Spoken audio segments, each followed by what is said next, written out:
the Free to Focus Productivity Summit. I'm so glad that you've joined us today. My name is Megan Hyatt Miller, and I am the COO of Michael Hyatt and Company. And I happen to be joined today by my dad, Michael Hyatt, who is not only the host of this summit, but also the architect of it. He's a New York Times best-selling author and the CEO of Michael Hyatt and Company, which impacts nearly 1 million high achievers each month through online leadership development at michaelhyatt.com. He's also a leading productivity expert who spent the last 20 years distilling the best research on the subject into a groundbreaking new productivity approach designed exclusively for leaders, executives, and entrepreneurs. And he's here today, I'm so excited, to share his best strategies for busy leaders like you on how to achieve more by doing less. Welcome, Dad. Hey, Meg. Great to see you. We've kind of turned the tables here. I know. I'm taking over. I can see that. Yeah. Turning the tables. It's about time. I know it's about time. Well, sometimes you let me do it anyway, so I have a little practice. Good. Well, hey guys, before we dive into this interview today, which we're excited to get to, if you have interesting quotes or tips that you pick up while we're talking, please feel free to share those. Just use the hashtag #FreeToFocus so we can engage with you on social media. All right, Dad, are you ready to get started? I'm ready. Let's do this. Awesome. Okay, so obviously I know your story very well, but not everybody does. So tell us a little bit about your career and how you came to be a productivity expert. Yeah, I think I'll start with my strengths. You know, if you do the Strength Finders thing, my top strength is achiever. Yeah. So what's important to me is checking stuff off a list. So I think I was just born that way. It's just the way God made me, and I love to check off things off a list. So I've always been interested in productivity. You know, how can I do more? How can I be more efficient? How can I be more effective? And it really kind of reached an apex in college when, unlike all the other people that were around me that were studying, I took it really like a business. I mean, I had a study carrel that I talked the librarian into giving me. I treated it like my office. I had my day planner, which of course in those days was a paper planner. And I had my plan for each day and my plan for each course that I was taking, and I just kind of went through it. Well, that continued to morph and grow. I went through all those different analog iterations, like the Franklin Planner, the 7-Star Diary, which is way before your time, and some of those. And then when it all became digital, I started getting into that. And so I've always been on this quest for greater productivity because I just felt like, you know, the more productive I could be, the more significant things I could accomplish and the bigger impact that I could make. And when I started my blog in 2004, it was initially called Working Smart because it was all about working smarter, not harder. And it was basically my take on the world of productivity and all the hacks and strategies that I was learning. Awesome. Okay, so basically productivity always came easy for you, and you probably never felt overwhelmed because you were just naturally good at it, right? Well, I will say this. I often felt overwhelmed because I typically took on more than I could really do. And I'm kind of a recovering people pleaser. So it's really hard still to this day for me to say no because I don't want to disappoint people. Yeah. So if I get asked things in the wrong context, in other words, I don't have you or Susie or somebody else on our team to say no for me, pretty good chance you'll get a yes from me.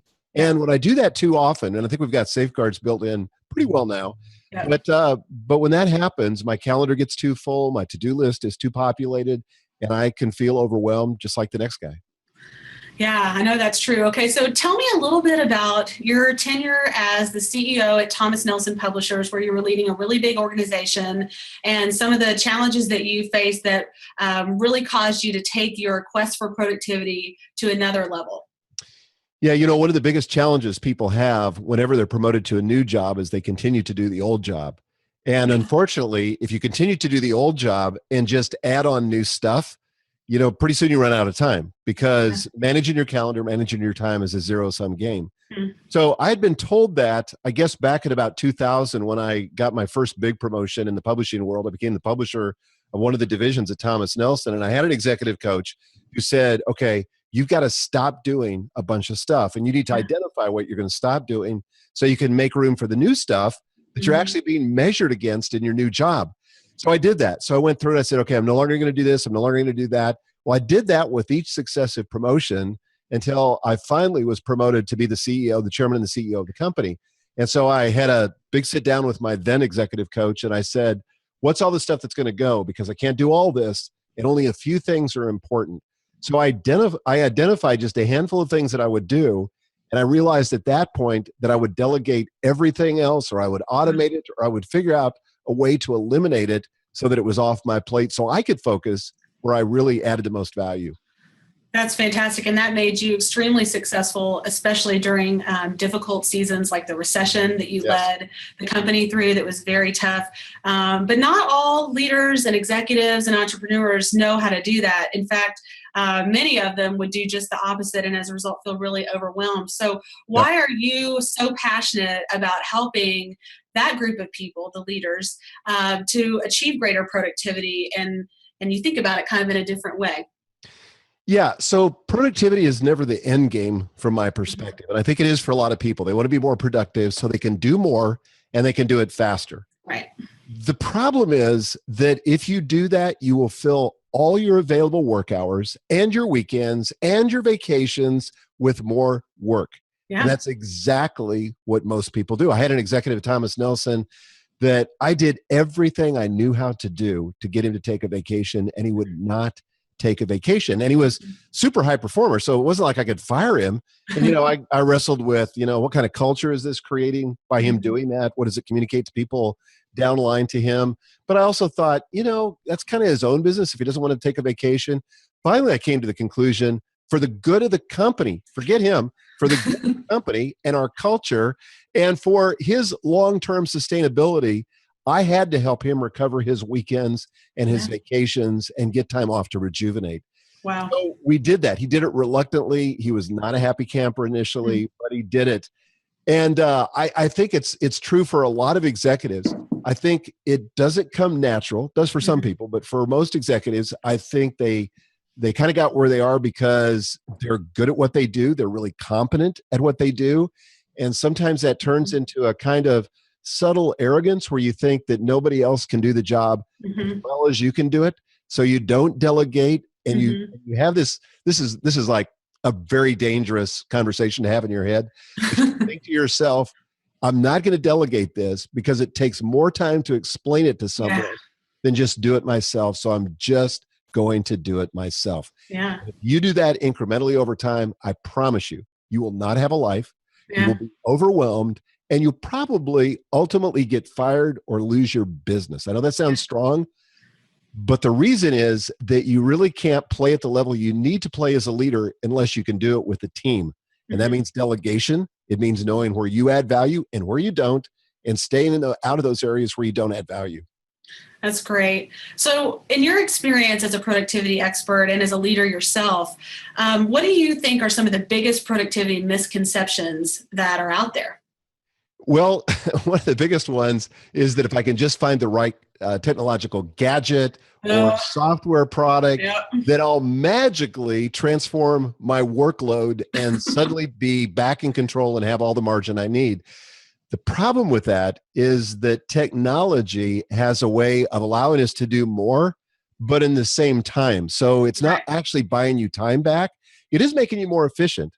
But like Stephen Covey used to say, if your ladder is leaning against the wrong wall, no matter how fast you climb it, you're not going to get where you want to get. So I think it's critically important to identify where it is that you want to go and where all this productivity is going, because it's a means to an end. So anyway, that's huge. Yeah, one of the things I know we've talked about too is just people feel like if they could just find the right system, and the right system tends to be a very complex system that's out there, and they're just on the hunt. They're trying new things, and they're just filling their days with these systems that they really can't keep up with, and as a result, they feel like a failure, and they feel more defeated than when they even started, because there's no way that most people can do that. Yeah, it's exactly right. I mean, one of the most popular systems out there is called Getting Things Done, written by my friend David Allen, New York Times bestseller. It's constantly on the bestseller list. And as David teaches it, it's fine. I mean, it's been enormously helpful to me. I'm in debt to David for what he's contributed to my life. But as popularly practiced by a lot of people, it leads to overwhelm and burnout. And as at our company, we did a huge survey of people, and we wanted to find the people that were familiar with GTD, getting things done, and find out how it was working for them. And it was very objective. And we said, does it work? And if it doesn't, then why not? And so I think about 17% of the people said that they had tried it and it worked for them and they loved it. And that really corresponds with my experience too, because when I talk to leaders, that's the case. If you're just kind of naturally have that bent of being really organized and like to manage systems at a certain level of detail, it's great. And I happen to be one of those people. I can do that. But for the other people, for the other 83%, people like me. Yeah, so they were people that either tried it and gave up on it because they said, "Man, I can't do this," or there were a bunch of people that said, "I use it, but here's what I experience: I spend more time managing my to-do lists than I do actually doing the tasks." Kind of the opposite of the goal. Yeah, I mean, there's no virtue in managing a to-do list. That's why, by the way, I don't care what you use in terms of a planner or Nosby or to-do list. Which one? Paper. Paper? Exactly. Some of us like to use paper still. Yeah, I know. And I don't care what it is. It really doesn't matter. But when you're spending more time managing the system than actually getting work done, that should be a clue that maybe there's a problem with the system, or at least the ability of the system to work with your kind of personality. Yeah. Another thing that we heard was a lot of people just felt overwhelmed. They had these lists that would never end, all kinds of projects, all kinds of to-do lists, and all of that. And again, this is not a flaw with GTD per se, but it is a flaw with the context in which it's applied. And another one, of course, was people felt overwhelmed. They felt burned out. Right. It was the worst one, I think. People felt guilty. Yeah. Those lists were just a constant reminder to them that they didn't measure up, that balls were falling through the cracks and they weren't keeping up with their workload. So they always felt like they were in a position of losing. Yeah, also not the goal. We want people to feel like they're winning, especially when your job as a leader is to win, to create results, to hit goals, to inspire people. If you feel defeated all the time, that's so counterproductive. Well, totally. And you and I have learned from our friend Dan Sullivan that how important confidence is to business leaders and to entrepreneurs, because when you feel confident, you feel like you can take on the world, you can accomplish almost anything. But when you start to lose your confidence, your performance goes downhill. Right. That's why all the sports coaches, when they're working with elite athletes, they focus on confidence in the mental game as much as they do the physical performance. And so when that comes to entrepreneurs and to executives, it's important for them to protect their confidence. And when you have a list and are constantly reminded day after day that you're not completing it, that all this stuff is left undone, it's like the Chinese water torture for your confidence. It erodes it little by little. So detrimental. Okay, so what you shared with us is that the complex systems are part of the problem and part of the misconception that people have. Technology, feeling like a failure, all those things kind of get in the way for leaders to experience true productivity. So you kind of reject all of that, and you have a totally different way of thinking about what productivity really is. And I'd love for you to tell us a little bit about that. Yeah, well, where it's really got to begin, and I begin everything that I do, whether it's goal setting or it's building a platform or whatever it is, I begin it at the same place. And that is to really get clear on your vision. Yeah. The more important question than how can I be more productive is what kind of life do I want? Yeah. How can I win at work? Because the people that are watching this summit are people that want to win at work. They want to kill it at work. They want to make more money. They want to have more impact. They want to see advancement in their career, all of that. And I don't blame them. I'm the same way. As I said before, I'm an achiever. But I don't want to do it at the expense of my most important priorities and my most important relationships. So you've got to get clear on that at the very beginning. What's my vision? And why is that important? Like if I could wave a magic wand and be my most productive self, what would my life look like a year from now? Or 90 days from now? Because here's what I think we sometimes do is we convince ourselves that our current circumstances are temporary. Right. And so true. and they have a way of becoming permanent, and so many people I meet are like hamsters on a wheel. They think that someday they might be able to get off, but meanwhile, it just keeps going faster and faster, and they're not really getting anywhere. So it's got to begin with vision and identifying your why. And it's like a GPS system. Once you identify where you want to go, you've got to get brutally honest with where you are now. Jim Collins called this the Stockdale paradox in his book, Good to Great. Because Admiral Stockdale was a prisoner of war in Vietnam for, I think, 7 or 8 years. And when he came out, a reporter asked him, he said, tell me about the people who survived and the people who didn't. And the people that didn't make it were what he called either the optimists, who just thought, hey, we're going to be out by Christmas, and Christmas came and went, and they weren't out. Well, maybe by Easter, maybe by the end of the summer, and they died of a broken heart. That's what he says. Wow. Or they were the pessimists. They just thought, I'm doomed. I'm not going to get out alive. And they also died of a broken heart. But what he said were the people that were able to simultaneously be optimistic about the future, but be brutally honest about where they are. And I think if we're going to be truly productive, and if we're going to get the life that we want, then we've got to be brutally honest with where we are now in relationship to the vision. Otherwise, we won't change. It's great. So, the old traditional model of productivity is all about doing more faster. And I know that your view is it's all about focus and all about margin. Can you talk a little bit about how focus plays into that? Yeah, and I would say it's about one of the thing, and the title of the summit kind of has it, but it's about freedom. Yeah. How can I forget that one? That's the best one. I mean, all of us want more freedom, right?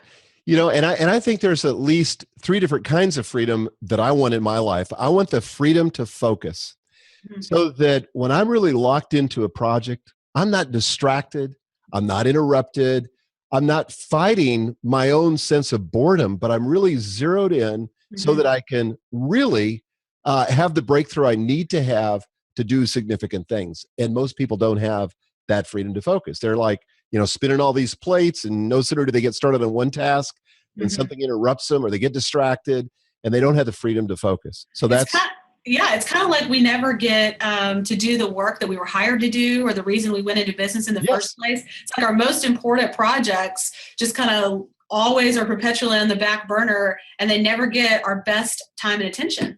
Yeah, and so we think that if we could just go faster, if we could be more productive, more efficient, then we could finally get to those, but we don't. It never happens. Never happens. So the second freedom is I like is the freedom to be present. Yeah.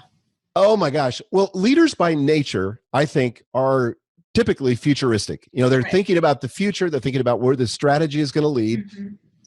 They also, I think, are hard on themselves. So they tend to think about the past a lot and have a lot of regrets. Sure. But the freedom to be present in the present is something that I think true productivity can lead to. And it's very important, because when you're home, you don't want to be thinking about work. You want to be present with the people that you love the most.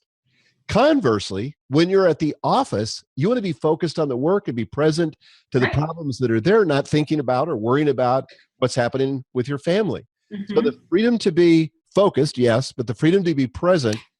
And this is one I found very, very few leaders have, but I love, and I want more of this in my life. The freedom to be spontaneous. Oh, I love that one. Yeah, well, see, like if life is so planned out, and this is where most productivity leads, right? People are like, manage to the calendar, it's rigid, structured do list, this rigidity where every moment is accounted for. No, I want to be, and as you know, I have 8 grandchildren, 4 of them are yours. Right. And when you guys drop by, after breakfast or after school, I want to be free to stop what I'm doing and be totally spontaneous, because I have enough, and you asked me about this question, enough margin in my life that it doesn't matter. It doesn't impact my business. It doesn't impact my pet projects. I have the freedom to do that because I've baked margin into the equation. I haven't spent every minute. I haven't spent every dollar. I've got the freedom to do that. That's fantastic. So in your experience with leaders, what do you find that they really crave in terms of margin? Like if they were able to free up, say, 10 or 20 hours a week, what would they spend that time on that they're not able to now? Well, I think we have to kind of speak to the elephant that's in the room. a lot of reason that leaders are as busy as they are, and I'm sorry to have to say this, but people are going to recognize this. This is going to be an aha moment for a lot of people. It's because being that busy gives them a sense of significance, right? So I know when somebody says, "Hey, how you doing?" and they say, "Oh my gosh, I'm crazy busy. I've got so much going on at work." That sounds like complaining. It's really bragging. So true. It's like our currency in our culture among high achievers. It is. The busier you are, the equation is the busier you are, the more important you must be. Right. But it's absolutely not true. So I think what leaders have got to get back to is, take a big whiff of the smelling salts and say, wait a second, I got to wake up here. I don't need to get my significance from my work. I can get my significance from other things, including relationships, a sense of contribution, and all of that. Busyness has nothing whatsoever to do with it. It's almost like busyness is junk food, and it's not the same as having impact. It's kind of like what you settle for if you haven't gotten to your most important projects and priorities that give you a real sense of significance, like making an impact on others, creating results or growth, or certainly investing in your most important relationships. Yeah, so true. And there are some self-aware leaders out there who would say to you, if they're really getting their significance somewhere else, but they're just overcome by their calendar, maybe they just need a shift in their worldview, their framework, the way that they're looking at their work and their life. And I actually think this is a lot of leaders as well. What they would say to you is, I know I'm losing my family. Yeah. I'm not giving attention to the things that I know are important, like my health or my relationship to God or my contribution to the community. Or whatever it is, they want more of that. Right. They honestly can't see a way out. Yeah. The good news is there is a way out. And we did a survey to your audience not very long ago, kind of asking this question, like, what would you spend if you could reclaim hours? What would you spend that time on? And I remember being surprised because the number one thing that people said they would spend their time on was date nights with their spouse, which I thought was great. And I think the second thing was their health, working on becoming more healthy, taking better care of themselves, and then family. It wasn't really very recreational, like going on vacations and travel and things like that, which I kind of thought might be higher, but it was really the things that matter most that are the first to be cut when we get too busy. Well, I think the people that are in our audience are people that know intuitively that relationships are going to deteriorate if they can't find time to nurture them. It's like anything else that's living. This is why I'm terrible with plants, because I never water them. They're just going to die. Right. And the same thing is true with relationships. If you don't nurture them, if you don't water them, if you don't tend to them on some kind of regular basis, they're not going to improve. They're going to get worse. The same is true for your health. And this is why I find most leaders, and man, I can see it. This is one of those things that, unlike a broken relationship, you start to show the signs of being in bad health, right? Right. And so a lot of leaders say they don't have time to work out. They're busy and they're on the road, so they can't really eat the way they know to eat. And they're so busy, they don't get enough sleep. And I'm going to tell you something. Your condition, your health will deteriorate so fast. If you and it's true, the older you get, the more important it is. And it's just the way our bodies are designed. We start losing muscle mass, and when we lose muscle mass, a lot of bad things happen to our body if we're not exercising on a regular basis. And yet probably there are people that are listening to this right now shaking their head. Okay, I get it. I feel guilty, but I just don't have time. Well, there is a better way. Right. And it's not going to be by getting the right software or a better, faster gadget. It's going to take a complete reorientation to productivity. Right. It's amazing because it is a complete reorientation, but it's also a simple one. And it's a lot about how you think, and it's a lot about what you don't do, which is kind of exciting for those of us who feel busy. Okay, so when you came up with the idea for the summit and you started to put together the list of speakers that you wanted to invite, it was kind of an unconventional list with a little bit of an unconventional approach to things. So tell us why you invited the people you did and what you're hoping that the summit accomplishes for people. Yeah, I think there's this new thing that's emerging. I call it the new productivity. And it's a completely different way to think about productivity. And I started to think about the people that have really influenced my thinking, the people that I really respect the most, the people that I want to learn from. And I said, how can I identify, and it's just a handful, as you know. I mean, last year we did a summit, we had like 25 people, and it was just too much content. Some people have like 100 or 50. I mean, it's just like overwhelming. Yeah, it's almost like when you go to a restaurant and they think that the size of the serving is important. You know, I'd rather go to a restaurant that really focuses on what the food tastes like, even if the portions are smaller. So that's what we did here. You know, we said we want 7, 8, 9 people that I want to learn from, people that I respect, and people that I think represent the new productivity. And that's how we came up with the list. Because again, I think this is as much about mindset as it is about strategies, tips, and techniques. All those things are fun, and I enjoy them, and they really can help if you have the right mental framework. If you don't, they become part of the problem. Right. That's so true. Okay. Because I know everybody is just dying for me to ask you this question, even though you just said what you said, but I'm going to do it anyway because I'm representing the people. Everybody wants to know, what is your favorite tech tool, even though we know that those can be part of the problem. Okay. We're going to assume you have the right mindset. Tell us what a couple of your favorite tools are. Okay. So our team uses Google Calendar. And the reason we use that is because collaboration is a really high value for us. And it's also one of the secrets to not getting overwhelmed is you let people function in their strength zone or in their unique ability. So we use Google Calendar so that we can all be aware of who's doing what when. Then in addition to that, I use a task manager that I just figured out this morning that I actually have been using since it came out in 2007 called Nozbe, Nozbe. I love it. Occasionally, I get seduced into trying something else. And I think I've tried everything else out there, almost everything else out there, from, you know, OmniFocus to Todoist to Asana, all those. And they're all great tools, but the tool's not really the issue. You got to find one that works the way you do. And the answer for me may be different than the one for you. Some of our people on our team use Asana and love it. Some people use Trello and love it. I use Nozbe. And it's just my favorite tool. It gets more elegant and better with each iteration. That's great. Well, if anyone is wondering what my favorite tool is, it's a pen and a piece of paper. I'm an old-fashioned girl in that way, but I'm still productive. But I want to say this about you. Even though you use a pen and paper, and Lori on our team does too, you two together are two of the most effective, efficient, productive people I know. And you have lives. Yeah, we have lives. Shocking. Yeah, amazing. Okay, so I want to talk about distractions and interruptions. Leaders are particularly susceptible to these, and it can really cause them to go off course. So why is that, and what are some of the interruptions and the distractions that are particular to leaders that they've got to watch out for? Yeah, so I make a distinction between those two. They're not synonymous.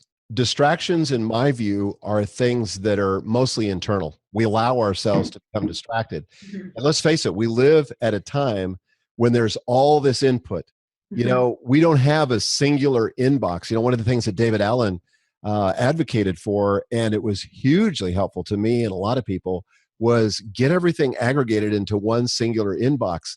That's pretty tough today when you have Twitter and Facebook and Slack and email and all these things. So I think, you know, that's an important thing that you got to focus on in terms of distractions. You've got to recognize that there are all these distractions, and then you got to have effective strategies for dealing with them. Like, I'll just give you one little thing that I love, since most of these distractions are things that happen on the internet. Right. There's an application I also love called Freedom, and it's available on every platform, including iOS devices, Mac, Windows, I think everything. But it basically shuts off selectively the parts of the internet that you don't want to access when you're really doing focused work. So for me as a writer, I've got to have access to the internet to do research. So I just can't turn off the internet, but I sure don't need to go to Facebook. I don't need to go to Twitter. I don't need to go to YouTube usually. So I just turn those off. And not only do I turn them off, but I can't turn them back on till the time is expired, or I have to reboot my computer to start over. Well, nobody wants to do that. So it keeps me focused. So it avoids that subtle temptation, that mindless temptation, but that's a distraction. Interruptions are tougher. Yeah. This is a big one for leaders. It is a big one. And the biggest one is solving other people's problems. Yeah, right? So you get up, you have the things you want to accomplish, and then Sally drops by and she's got something that she can't fix and she needs your input. We basically are really high paid firemen. Exactly. That's exactly how many leaders feel, a very high paid fireman. And there are definitely strategies for dealing with those kind of things too. And I think one of the best is to do what Jason Fried talked about, and we interviewed him in the summit, but where he talked about the alone zone. You know, you schedule blocks of time where you're not going to allow interruptions. I mean, honestly, and you said this to me before, you know, we're not saving lives, Dad. Making courses, we're writing blog posts, all that kind of stuff. Very few things are worthy of interrupting you when you're doing your most focused, productive work. Now, if you're in customer service, that's one thing. If you're an ER doctor, that's another thing. That is your work, right? To be interrupted is your business. Right. But for most of us, not the case. Right. The other thing is all about learning delegation, empowering your team, building your team, those kinds of things, because one of the best ways to avoid interruptions is to never have them present themselves to you in the first place. Totally. Yeah. Okay. So another question I know that people are dying for me to ask you is, what is your single biggest piece of advice for busy executives and entrepreneurs? How can they reclaim their best hours for their most important projects and relationships? And yeah, come on, give it to us. Okay, here's what it is. Look at your to-do list and ask yourself this question. How could I get rid of 80% of this? What? Is that even realistic? Totally realistic. I promise you, I could take any leader at random and I could take their to-do list, and together we would identify 80%. I've done this over and over again. We would identify 80% of their list that shouldn't have been there in the first place. Yes. It's work that shouldn't be done by anyone, or it's work that could be automated. You could get a system or a routine or a ritual in place, or an automated technological solution so you don't have to do that anymore. Or it could be delegated. And I find, for all the talk about delegation and for what really ought to be core to every great leader, very few leaders know how to delegate effectively. And when they start thinking, and they're just amazing what you can do, what you can delegate. But when you start thinking of the possibilities, what you do is you start paring down your list to just a few items. I mean, I've got 2 or 3 things that I focus on that I do exceptionally well, that I'm passionate about, competent in. Everything else, somebody else can do, and we find somebody else to do those things. We really do. And, I've actually gone through this process despite my feigned surprise when you said 80%. I've gone through this. I've slashed my to-do list down, and I have done what you teach in your system to do in terms of delegation, in terms of automation, those kind of things. And I'm a busy working mom leading our company with 4 kids. And I've been able to do that both in our business and at our home. And it has changed everything for us, because I used to be stressed out. I used to feel like I didn't have enough hours in the day. And now I'm able to go home and be totally present with my kids and my husband. And I'm able to really kill it at work because I'm not trying to do so many things. I'm very focused when I'm here, and I'm able to make great progress in a business, creating results, leading our team. But I'm not tangled up in so much of what I used to do years ago. It's been amazing. Well, and I'm so proud of you. I mean, Thank you are you. a poster child for this whole concept. Thanks. Okay, so our time is coming to a close here, and I just want to take a second and ask you, Dad, what you have coming up that you're excited about in the next few months or for the rest of the year?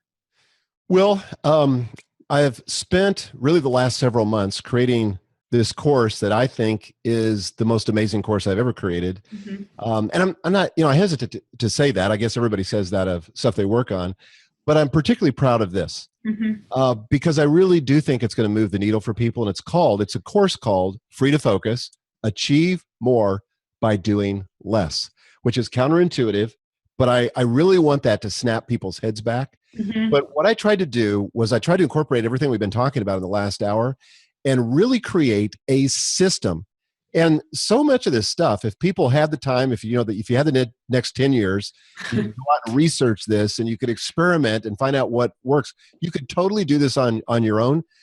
But the kinds of people I'm trying to talk to in the course are busy leaders that Right. want to make a significant difference. They Hmm. don't want to lose their family or their health in the process of pursuing their work goals, but they just don't have time to try Right. to figure it all out. So Right. this is a ready-made, simple, elegant system for achieving more by doing less. That's great. We're so excited about this because we know that it's really going to help people and empower the audience that we serve in our business to free up their most important hours for the things that matter the most. So that really gets us excited. Well, Dad, thanks for your time today. Thanks for what you shared. I've learned a lot. It's always fun to interview you. You always say things that surprise me that I didn't know before. It's a That's blast. hard to believe. Yeah, I know. That's true, though.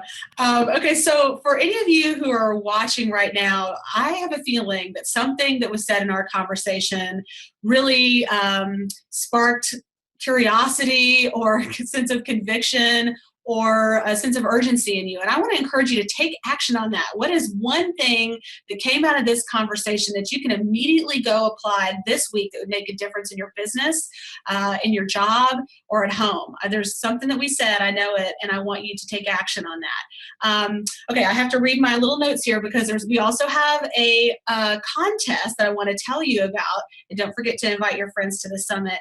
But use hashtag free to focus and tell us what that one thing was. Now, here's what's on the line. The course that my dad just mentioned, Free to Focus, Achieve More by Doing Less, is the prize. We are giving premium VIP access to this course, which you can win if you tag Free to Focus with the hashtag Free to Focus, and we will choose a winner soon. So go ahead and do that.